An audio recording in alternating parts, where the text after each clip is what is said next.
Ladies and gentlemen, Gail shared with you that I come out of a world of sales and marketing with Bayer Healthcare.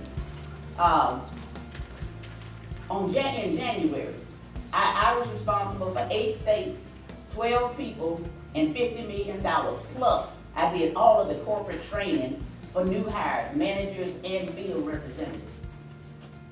On January the 1st, them folks came to us. And they said, Bernice, your team quota is $50 million. And on December the 30th, what do you think the question was? Did you or did you? In sales and marketing, as in no other industry, you really can find out whether you're delivering results.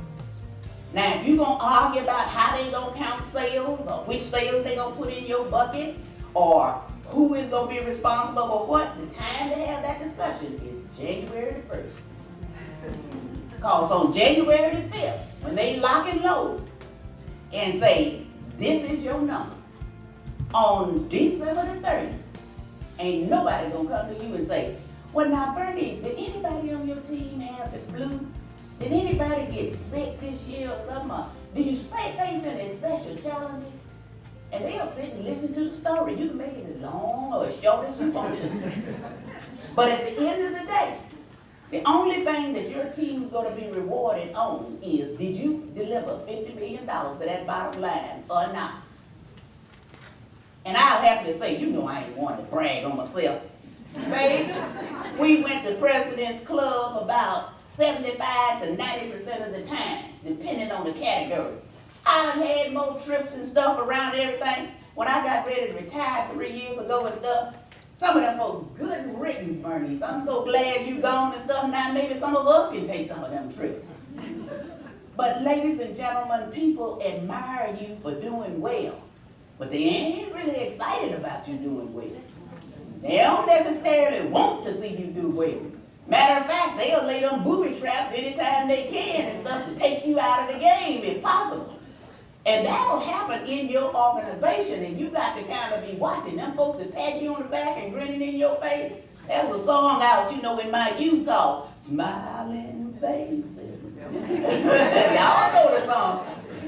I'm telling you. So, but that's all right. Just beware, and don't you stop doing what you're doing, because I'm telling you, some of my team members were intimidated by that, because they say, well, Bernice, they don't like me because, you know, we always do good, and they're like, can we just let somebody else do good some of the time, and us just not do, because it don't mean that much for us to go on a trip, and it means a lot to them.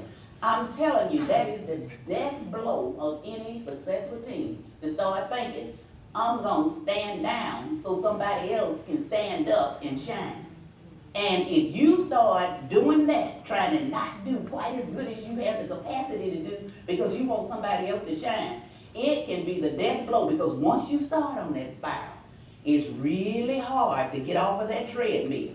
You're going to want to step down again and again and again. So don't become a victim to that. Excellence is excellence all by itself.